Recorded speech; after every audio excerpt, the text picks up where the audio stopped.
Welcome back. John Fedro here with mobilehomeinvesting.net. Thank you so much for watching. I'm sitting here with active mobile home investors, real estate investors, Andrew and Lana. Thank you both so much for being here. Hi, John. Hi, John. We're really excited to be here. This is great. Now, we could have did this in person when I was in the city, but I apologize that next time I'm there, though, let's definitely do something. Absolutely. Excellent. Now, I love this because you're in New York City. You're investing out of state. Before all that, tell me, how did you get into real estate investing, and have you been into it long before you hopped over into mobile homes? I'll start from me. I've been 1 year in real estate investing. I started with my friends. First of all, I read the famous book Rich Dad Poor Dad, and after 7 days, I bought my first single family house with my friends. We chip in, like three of us chip in like $7,000, then another $3,000 to renovate it. So total investment of $30,000. We purchased single family in Pennsylvania, Poconos. It's a recreational area, and we rented for a year. Then I invested with another friend, but it didn't work well for me because you have to invest a lot of money. It was around like $60,000 invested, but there's not much return. So I attend Rich Dad Poor Dad seminar, and I pay like $199. I mean, those real estate gurus, they're trying to pitch you more and more upside. Yes. So I attend for 3 days, but for a third day, for last hour, they start speaking about mobile homes, and like mobile homes, what is that? Because we are originally from Ukraine, we don't have any mobile homes in Ukraine. So it's like, what is mobile homes? Where is trailers? And we didn't have them in Brooklyn, in New York. Yeah, like, you're telling me that like I can buy mobile homes like 3 bedroom for $5,000, and it was crazy. Like, do people live in them? Right. And after maybe a week or two, I met with my sister Lana, and I told her like the story about like mobile homes, and she said, "Look, let's do it. Let's try it." So I let her talk about her story, and we all talk about mobile home business together, how we started. So the time when he told me about trailers, also known as mobile homes, I was at the point in my life where I was working full-time job, a lot of hours, and I was getting extra money that I was saving up, and it was also tax return season. So I was like, I'll have so much money coming in because I've been working the whole year, a lot of hours. And I'm like, I want to invest it into rental property so I can have income coming in every month.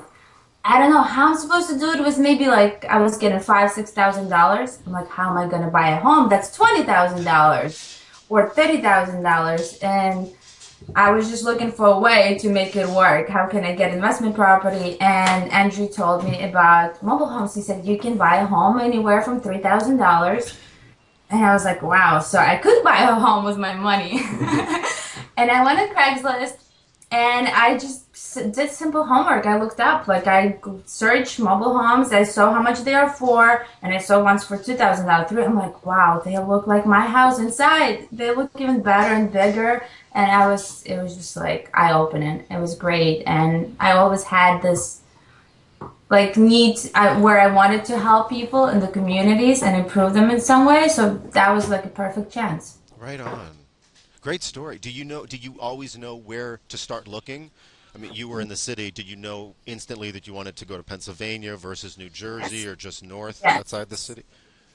Go ahead. Our parents own a like vacation house in Poconos area, so we've been there like every week. And also I invested in single families in same area, Poconos. So we knew the area, we knew that like people like that area, so we start like driving for $1. Pennsylvania, yeah. And our original goal was buy for 5,000 handyman special and 10,000 move-in condition, because we thought like 10,000 for mobile home it's great deal. It's cheap, and it's like if we got something for $10,000, we are lucky. That So was our plan. yeah. Sorry, I'll interrupt you. That was our plan. That was just our outlook before we actually drove around and spoke to people and looked up how much they were selling for. So that makes sense. I can remember that feeling, and I have such a respect for that hunger that, like you said, Andrew, after you went to the seminar or after you read Rich Dad, how quickly you took action. There wasn't you could sit around for another weeks or months or years, but you just took action and you bought that single family home with your three buddies or two Yeah. friends, Two and then friends. and then to go over into mobile homes, well, you didn't even know what they were, and or how much they cost, or what was the deal was, and also maybe you didn't have the preconceived notion. A lot of people that are born here in the States, we have that notion that they're not worth our time. Mobile homes, or yeah, we don't think about them. But So not true.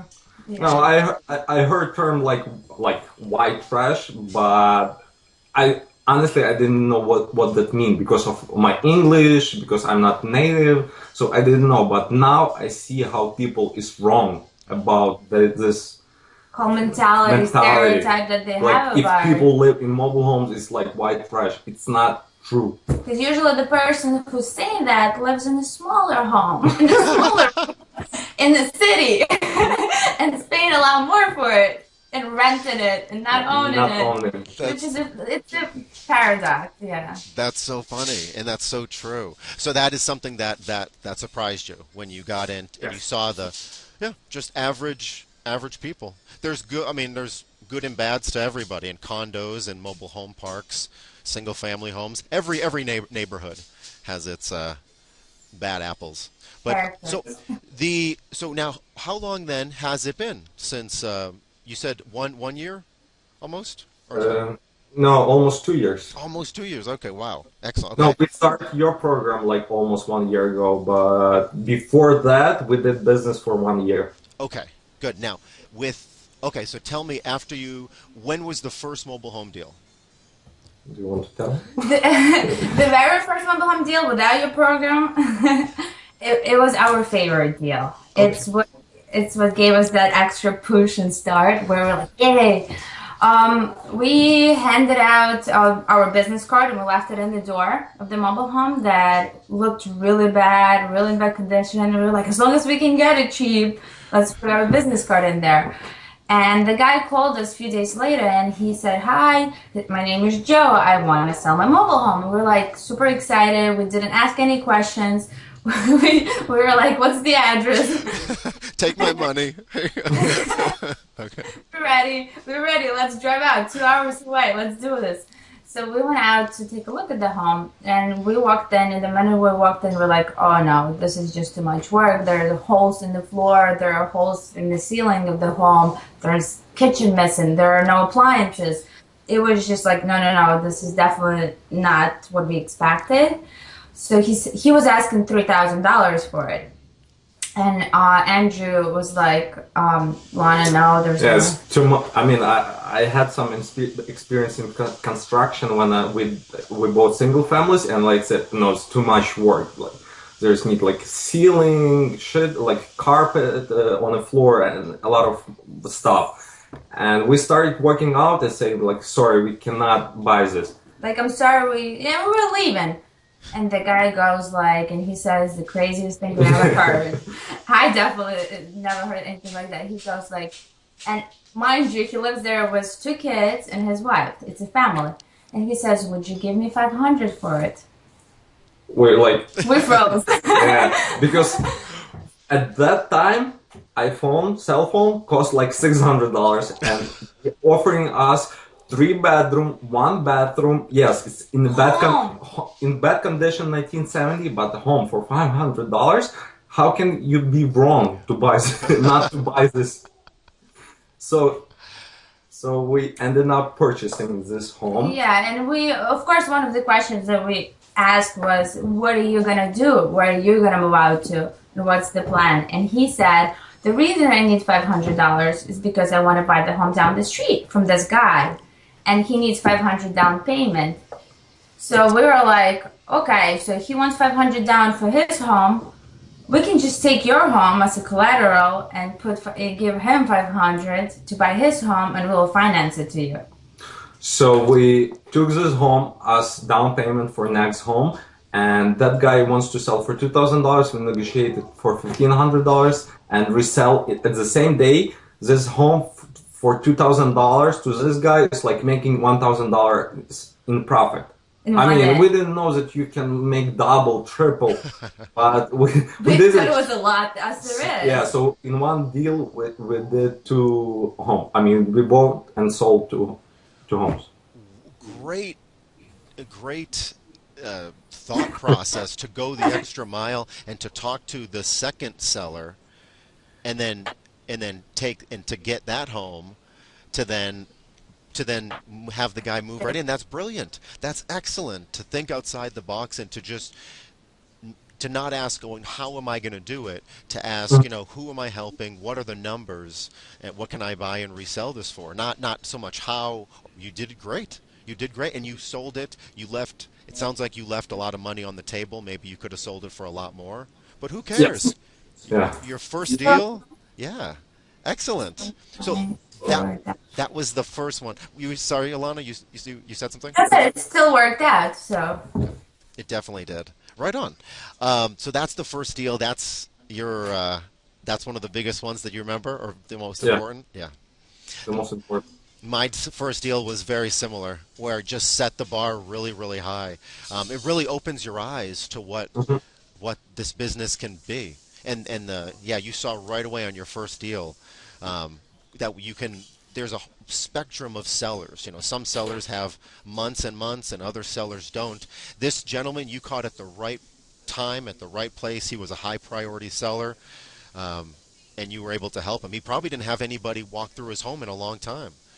Not at all. And he was happy to sell. He's still in touch with us. He's still happy. He paid off the other home already. He always calls to check out what's going on with us. And the funniest part I find was at that time, we still wrote the purchase agreement with other sellers by hand. We just took a piece of paper and we wrote, we're buying this home for this much from these people, and we did title transfer. I love it, but you did it. I really like that mindset that you both have. Now, how many since then? Your very first one. What's happened since then? When did you join the program? How many deals are under your belt now? I think when our fifth deal was after our best one, because we overinvested in it in repairs and renovations. 215. When we joined your program? It was after. I think after we joined the program. After that bad deal, we started John's program. Probably. Yeah, after we did one home that we completely renovated, we put in too much money into it, and we had a hard time selling it because park owner was very strict when it came to credit score and all the requirements. So after that, we started taking John's program. We're like, okay, that's why this is not working. Oh, good. So it helped out. Yes. Absolutely. Okay, good. Okay, so that was after you said deal 4 or deal 5? 5. I think it was our deal 5. Okay, so that was deal 5. Now, about 1 year later, how are things looking? Your current business? Do you have any vacancies at the moment? We have 3 houses for sale. One house. Currently, we're in process of renovating 3 houses. So we're not really even selling them yet? Because we are looking to buy right now. And right now it's very hard to buy. It's a little bit tough because it's tax season and people just buying everything. $5,000, $10,000, $15,000. And I posted week ago that we sold our first deal for cash. It was our first deal. That's right. I remember that post. And it's only because of tax season. Okay. And thanks to John, because we didn't put our cash price on it. We just let the buyer make the offer. Good. I learned that lesson the hard way a few times. Do you? Oh, and for folks listening, that's when you're advertising a mobile home for sale. If you're going to have it for sale for payments or cash, cash buyers are few and far between. Go ahead and list it as payments. The cash buyers will call you. And then at that point, if somebody is serious enough to say, well, what's the cash price? At that point, you can say, well, we haven't thought of one. Here's what we're asking for payments. If you'd like to make a cash offer, I can run it by my partner, and the most we can say is no. So It's good. funny that you said that because this we trying to sell that home for payments, and person who came, he didn't want payment, and I said like we are not offering cash. I mean cash sale, only payments. And he said it doesn't make sense. I said sorry, but we only do payments. He said okay, how much total in payments? And I calculated number of months plus down payment like $50,000. And after he like said, okay, I'll give you 10. And we like I call my office, and so we say like $11,000. But what we did, we guaranteed that electric, plumbing, everything works. So we had to invest some money to fix up plumbing. Buy oil for heat because it was crazy cold. Make sure like furnace works. So he was concerned about when that. he moves, it's moving condition. Excellent. So being out of state, being about 2 hours away, 2.5. Two and a half. what are you able to do? Or you're able to do some stuff via phone, contact park managers regularly. When it comes to that, absolutely, we do everything on the phone. And when it does come out to showing a home, we always go out there once a week, every Saturday. We drive out there. Oh wow, okay.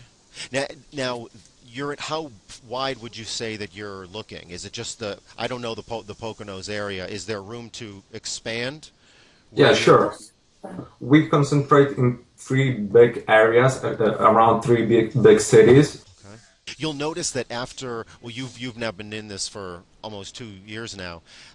You'll notice that, or you do notice that we're typically, although we talk to 100 plus park managers, over the time, just hello and this, we really will only be in maybe 10, 12, 15 parks. You can have a really good business in just, a handful of parks. So.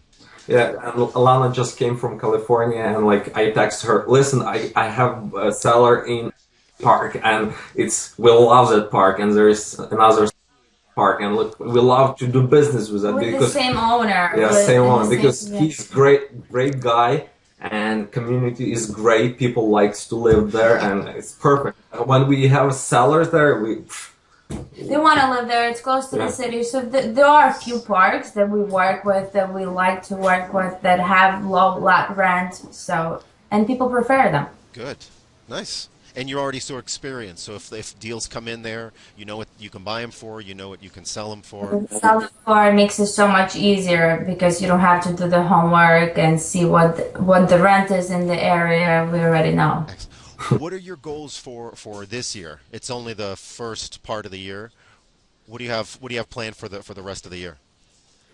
How many homes do we have? We plan to get to the point of buying. He's looking at our board, our goals board. We have one on the wall, and I'd say one of our main goals is to buy one home a month and renovate it if it has to be renovated, and resell it all in that 1 month, within 1 month period. But starting in June, I believe June, we plan to buy 2 and buy 2 and sell 2 in 1 month. Yeah. What does your average deal now look like with regards to your price point when you buy and then when you resell? We try to buy a deal. Either it's going to be something we get for free, or pretty cheap, few $100s up to $3,000, or either it needs renovations, but it has to all come out in total up to $3,000. We try not to spend more than $3,000. Wonderful. So we can move in condition. So 3,000 all in. Is the top, yeah, all in. Brilliant. And that's for a 2-bedroom, 3-bedroom, 2 and 3. 2-3. That's what we try to watch out for. 2-3. And then you're selling them. How long is the holding time usually on the market before you find a buyer? Usually 1 month. I mean, sometimes 2 weeks, depends on the park. Sometimes 2 weeks, sometimes it's a little bit more than 1 month. But it's only because we there only once a week. Because we find out that like if people go there without us, It's they not the are same. not the same. Okay. When we're there, is I mean process. They trust you, they see you, they like what we do, how we talk. I mean, even with my hard accent, they they like me.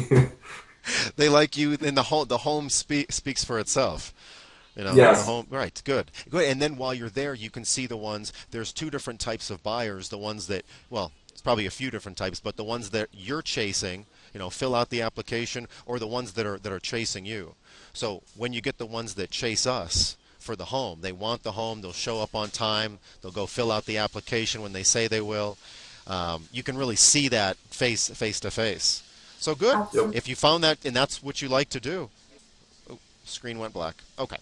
So, I think it's always best if you do get to meet your buyers beforehand, even sometimes before they fill out an application, because we did have a case where they got approval from the park and then we met with them and we were really not sure if we even want to sell to them. They were not truthful, they were not honest, so Too many problems from even first meeting. yeah. what ended up happening? Did you sign papers there, or did you just turn around Oh and no. Yeah.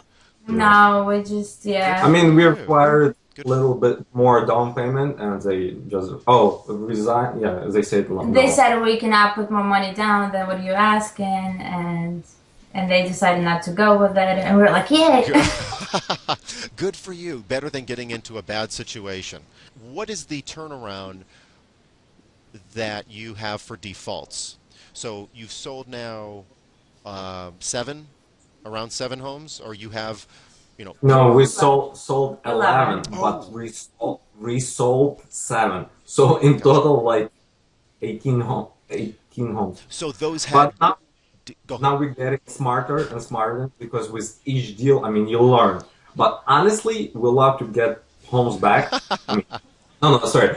If we don't have any problems to getting back, we love it. But I mean, if there's some problems, it's better not to do that. Of course. But it happened because the reason why we had to take them back a lot of times where buyers were not making payments is because we never really did a lot of research on Yeah, their background, background, never called their verification.